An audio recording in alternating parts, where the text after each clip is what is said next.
घर को संभालना और घर को मैनेज करना एक कॉन्टिन्यूस जिम्मेदारी होती है। यहाँ पे संडे और सैटरडे की छुट्टी भी नहीं होती। आपको हफ्ते के 7 दिन मुसलसल अपने घर को मैनेज करना पड़ता है, तभी आपका जो घर है वो परफेक्ट लगता है।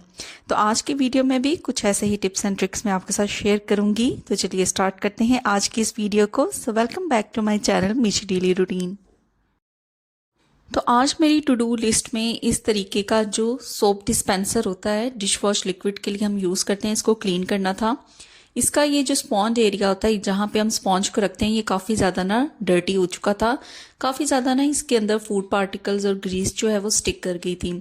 तो इसकी क्लीनिंग के लिए ना मैं इस तरीके का ब्रश यूज़ करूँगी। और ये ब्रश जो है ये मैंने टूथब्रश से बनाया है और बहुत आसानी से ये बन जाता है। काफ़ी ज़्यादा वीडियोस में मुझे कमेंट्स भी आए थे कि ये आपने कहाँ से लिया है। तो ये जस्ट सिंपल मैंने टूथब्रश को यूज़ करके तो ये DIY करके ये ब्रश बनाया है।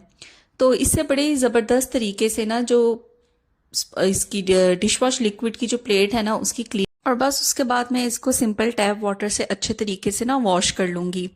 तो एक दफ़ा और मैं इसको स्क्रब करूँगी ताकि एनी लेफ़्ट ओवर अगर कोई पार्टिकल है इसके ऊपर डर्ट का या ग्रीस का तो वो भी अच्छे तरीके से रिमूव हो जाए।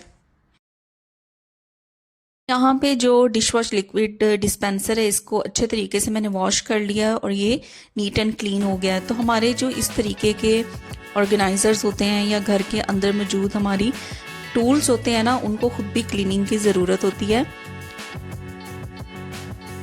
उसके बाद सिंपल क्लीनिंग स्पॉन्ज लेके मैं इसको अच्छे तरीके से वाइप आउट कर दूंगी और ड्राई कर दूंगी।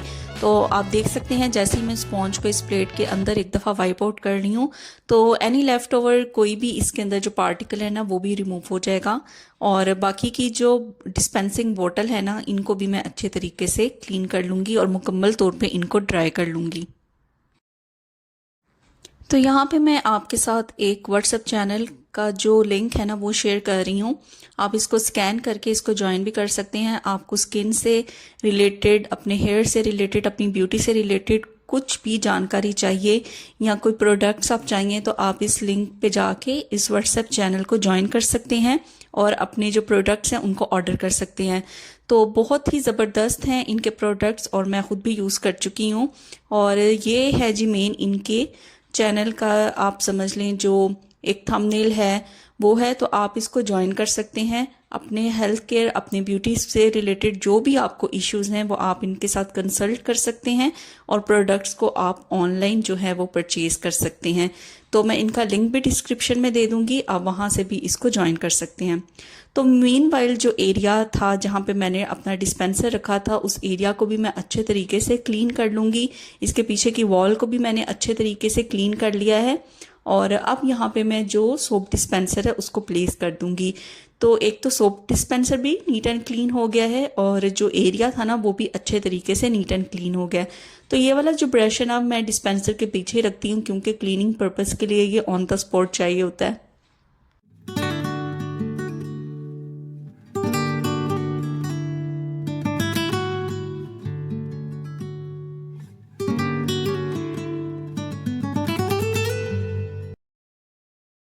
अपनी मंथली ग्रॉसरी के अंदर हम जब भी प्याज को लेके आते हैं तो हम इस तरीके के जो रैक होते हैं उनके अंदर इनको प्लेस करते हैं। लेकिन इन रैक्स के अंदर आपने देखा होगा सुराख होते हैं। अगर हम प्याज को, लहसुन को इसी तरीके से रखते हैं तो नीचे से जो इनके सुराख हैं वहाँ से छिलके जो हैं वो नीचे वाले रैक्स में भी जाते रहेंगे, जिससे बहुत ज़्यादा मैस क्रिएट होता है। तो यहाँ पे देखें मैं इस तरीके का न्यूज़पेपर यूज़ करती हूँ और सारे अनियंस जो हैं वो मैं इसके अंदर डाल देती हूँ। एक तो इसको डिस्कार्ड करना इन सारे छिलकों को बहुत ज़्यादा आसान हो जाता है। सिंपल हम न्यूज़पेपर को उठाएंगे और जो छिलके हैं उनको डस्टबिन में फेंक देंगे और दोबारा से इस न्यूज़पेपर को हम यूज़ कर लेंगे। इसी तरीके से जो लहसुन होता है उसको मैं इस तरीके की बास्केट के अंदर प्लेस करती हूँ।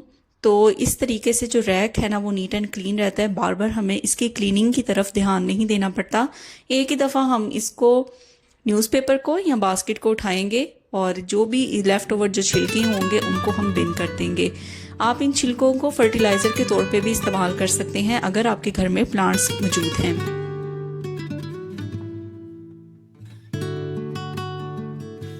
कब सुबह से लेके शाम हो जाती है, घर के कामों में हम होम मेकर्स इतनी उलझी हुई होती हैं कि हमें ध्यान ही नहीं रहता। और दूसरा ये कि हम लोग इतने ज़्यादा थक जाते हैं लेकिन जो काम है वो ख़त्म होने का नाम ही नहीं लेते। तो यहाँ पे मैं क्या करती हूँ, इस तरीके की वार्म बॉटल मेरे पास है, सिलिकॉन की, और इजीली हम इसके अंदर गर्म पानी जो है वो ऐड कर सकते हैं। तो इसके अंदर ऑलरेडी पानी मैंने फिल किया हुआ था, सिंपल उसी को मैं केटल के अंदर डाल दूंगी और इसको अच्छे तरीके से मैं गर्म कर लूंगी। तो जैसे ही पानी जो है वो मुकम्मल तौर पे गर्म हो जाएगा, केटल को मैं यहाँ पे ऑफ कर दूंगी और इस बॉटल को ना मैं अच्छे तरीके से इस गर्म पानी से फिल कर लूंगी। तो अब इस बॉटल को हम यूज़ किस तरह करेंगे, देखिए सुबह से लेके शाम हो जाती है और काम ख़त्म नहीं होते, हमारी टांगे, हमारी कमर जो है वो बहुत ज़्यादा दर्द करती रहती है। तो काम तो जो है वो ख़त्म कभी नहीं होंगे, इसलिए बीच बीच में थोड़ा सा मैं ब्रेक ले लेती हूँ और ब्रेक लेके मैं इस गर्म पानी की जो बॉटल है ना उसको थोड़ी देर अपनी कमर के पीछे रख देती हूँ और इस तरीके से मैं 10-15 मिनट के लिए थोड़ा खुद को रिलैक्स कर लेती हूँ। आप यकीन करें आपकी जो बॉडी है वो टोन अप हो जाएगी और आप मैक्सिमम जो काम है घर के उनको परफॉर्म कर सकेंगी। तो एक ऑप्शन तो ये है, थोड़ी देर के लिए मैं अपनी कमर के पीछे रख लेती हूँ और सेकंड मैं क्या करती हूँ कि थोड़ी देर के लिए ना मैं इनको, इस बॉटल को अपने पाँव के नीचे भी रखती हूँ। तो हमारी जितनी भी बॉडी की नर्व्स एंडिंग्स होती हैं वो हमारे पाँव के नीचे होती हैं। तो थोड़ी देर के लिए मैं इसको अपने पाँव के नीचे भी रख लेती हूँ, जिससे पूरी जो बॉडी होती है ना वो रिलैक्स हो जाती है। तो बीच में ब्रेक्स ले लेके अगर हम इस तरीके से कर लें तो हमारी जो बॉडी है वो रिलैक्स रहेगी, स्ट्रेस फ्री रहेगी और हम मैक्सिमम जो काम है अपने घर के वो एफिशिएंटली कर सकते हैं, क्योंकि काम जो है वो कभी भी ख़त्म नहीं होंगे।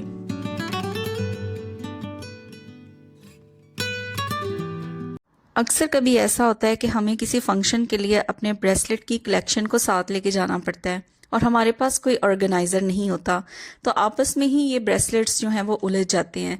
मेरे पास ना इस तरीके का एक बॉक्स है जिसके दोनों साइड्स पे रबर स्ट्रैप्स हैं। तो ये ज्वेलरी बॉक्स ही है और ये एक ब्रेसलेट जब मैंने परचेज़ किया था तो उसके साथ मुझे ये बॉक्स मिला था। ये बहुत ही कन्वीनियंट रहता है, इसके अंदर मैं मैक्सिमम अपने 3 जो ब्रेसलेट्स हैं ना उनको इजीली प्लेस कर सकती हूँ। इसके दोनों साइड्स पे ये जो रबर का स्टेप है ना, इसमें अच्छे तरीके से दोनों साइड से जो ब्रेसलेट्स हैं ना वो फिक्स हो जाते हैं और बिल्कुल भी ये आपस में उलझते नहीं, सेपरेट सेपरेट रहते हैं। तो इस तरीके का जो ऑर्गेनाइज़र होता है ना वो बहुत ही कन्वीनियंट रहता है, हम अपने ब्रेसलेट्स को अच्छे तरीके से सेव कर सकते हैं। और सेकंड ऑप्शन मेरे पास उन लोगों के लिए है, अगर आपके पास इस तरीके का कोई ऑर्गेनाइज़र नहीं, कोई बॉक्स नहीं और आपको ट्रैवल करते हुए अपने ब्रेसलेट्स को साथ लेके जाना है, तो तब आप क्या करें। तो देखिए यहाँ पे सबसे पहले मैंने एक हैंकी ले लिया है और इसको मैंने डबल फोल्ड कर लिया है। अब यहाँ पे हमें ज़रूरत पड़ेगी साथ में जो पिन्स होती हैं, स्कार्फ पिन्स होती हैं या बीड पिन्स हम इनको कहते हैं, उनका हम यूज़ करेंगे और इनका यूज़ करके बड़े अच्छे तरीके से हम अपने तमाम जो ब्रेसलेट्स हैं उनको सिक्योर कर लेंगे। इसी तरीके से अगर हमारे पास मल्टीपल चेन्स हैं, लॉकेट्स हैं, उनको भी हम सिक्योर कर सकते हैं और ट्रैवलिंग के दौरान ईजिली अपने साथ लेके जा सकते हैं। तो बस ब्रेसलेट्स का जो अपर और लोअर इसके जो होल्स होते हैं ना, वहाँ पे मैंने सेफ्टी पिन या स्कार्फ पिन या बीड पिन से इसको अच्छी तरह फिक्स कर लिया है। तो ये देखिए तीनों मैंने यहाँ पे अच्छे तरीके से अरेंज कर लिए हैं। अब इसको हमने फोल्ड कर लेना है, फोल्ड करके अपने कपड़ों के साथ आप रख लें और ट्रैवलिंग के दौरान आप इसको अपने ट्रैवल बैग में आसानी से रख सकते हैं। तो देखिए इसे जब मैं दोबारा ओपन करूंगी तो ये बिल्कुल सेपरेट सेपरेट होंगे, बिल्कुल भी ये आपस में उलझेंगे नहीं। और सेम प्रोसेस जो है ये आप परफॉर्म कर सकते हैं अपनी चेन्स के साथ भी। हमारे कपड़ों के साथ ना अक्सर ये प्रॉब्लम आती है कि अगर कमीज़ मिल जाए तो शलवार नहीं मिलती या फिर उसका दुपट्टा नहीं मिलता। तो बड़े ज़बरदस्त तरीके से यहाँ पे मैं अपने कपड़ों को अरेंज करके रखने लगी हूँ और ये टिप जो है ये मुझे बहुत ही बेनिफिशियल लगी है, तो मैंने सोचा क्यों ना आपके साथ भी इसको शेयर किया जाए। तो बहुत ही अमेजिंग तरीके से सबसे पहले आपको क्या करना है कि जो शर्ट होती है ना उसको आपने स्प्रेड कर लेना है और जो इसका ट्राउज़र है और जो दुपट्टा है उसको आपने इसके मिडल में रख देना है। अब दोनों साइड से इसको अच्छे तरीके से फोल्ड करना है और फोल्ड करने के बाद जो इसकी बेस है यानी बॉटम साइड है कमीज़ की, वहाँ से आपको इसको रोल अप करके ऊपर की तरफ लेके जाना है। तो इस तरीके से तीनों चीज़ें एक साथ रहेंगी, हमें अलग से कभी शलवार, कभी दुपट्टा, कभी कमीज़ नहीं ढूंढनी पड़ेगी। तो सारे अगर कपड़ों को हम इस तरीके से अरेंज करके रखें तो हमारे जो कबर्ड है ना उसके अंदर एक तो स्पेस भी बहुत कम यूटिलाइज होगी और आसानी से हमें तीनों चीज़ें मिल भी जाएंगी। तो यहाँ पे तकरीबन मेरे जो घर के काम है ना वो मैक्सिमम मैंने कर लिए थे और सोचा क्यों ना अपने लिए थोड़ा टाइम निकाला जाए और चाय को एंजॉय किया जाए। तो चाय बनाने के लिए जैसे ही यहाँ पे मैंने चीनी खोली तो मैंने देखा कि ये बहुत ज़्यादा मॉइस्ट हो चुकी थी, काफ़ी ज़्यादा मॉइस्चर जो था ना वो इसके अंदर था। तो समर सीज़न वैसे भी स्टार्ट हो गया है और ये प्रॉब्लम जो है ना चीनी के साथ वो आनी ही आनी है। तो सबसे पहले तो मैं चाय इंजॉय कर लूँगी और उसके बाद मैं इसका टिप आपके साथ शेयर करूँगी कि किस तरीके से जो चीनी है ना इसको मॉइस्ट होने से बचा सकते हैं, इसके अंदर किसी भी किस्म की नमी या मॉइस्चर ना आए। तो चाय मैं इंजॉय कर चुकी थी और अब मैं आ गई थी आपके साथ शेयर करने के लिए इस टिप को कि किस तरीके से चीनी को मॉइस्ट होने से बचा सकते हैं। समर सीज़न में ये प्रॉब्लम जो है वो अक्सर देखने को मिलता है। तो यहाँ पे जी हम यूज़ करेंगे कच्चे चावलों का, और कच्चे चावल जो हैं ये बहुत ही बेस्ट होते हैं मॉइस्चर को एब्जॉर्ब करने के लिए। तो सबसे पहले यहाँ पे मैंने एक टिश्यू पेपर ले लिया है, तो इसको फोल्ड कर लूँगी और फोल्ड करने के बाद जो राइस है ना वो इसके अंदर मैं प्लेस कर दूँगी।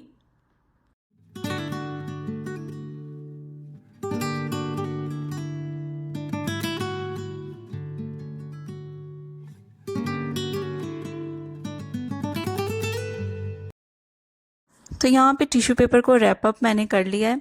अब इसको सिक्योर करने के लिए यहाँ पे ना मैं एक वायर का यूज़ करूँगी। जो ब्रेड के पैकेट्स होते हैं उनके ऊपर अक्सर इस तरीके के वायर लगी होती है, तो मैंने ये संभाल के रखी हुई थी कि कहीं ना कहीं इस्तेमाल हो जाएगी। तो इस पोटली को ना मैंने अच्छे तरीके से इस वायर से सिक्योर कर लिया है और चीनी के डब्बे के अंदर मैंने इसको डाल दिया है। थोड़ा सा चीनी को हिला लूँगी। अब ये जो चावल है ना ये बहुत ही ज़बरदस्त रोल प्ले करेंगे मॉइस्चर को एब्जॉर्ब करने में। आपके पास कोई भी ऐसे मसाले हैं जिनके अंदर मॉइस्चर आ गया है और वो मॉइस्ट हो गए हैं, नमक है या कोई भी मसाला है, तो उसके साथ सेम आप यही प्रोसेस को फॉलो कर सकते हैं। तो इस तरीके से जो चीनी है वो सेफ रहेगी।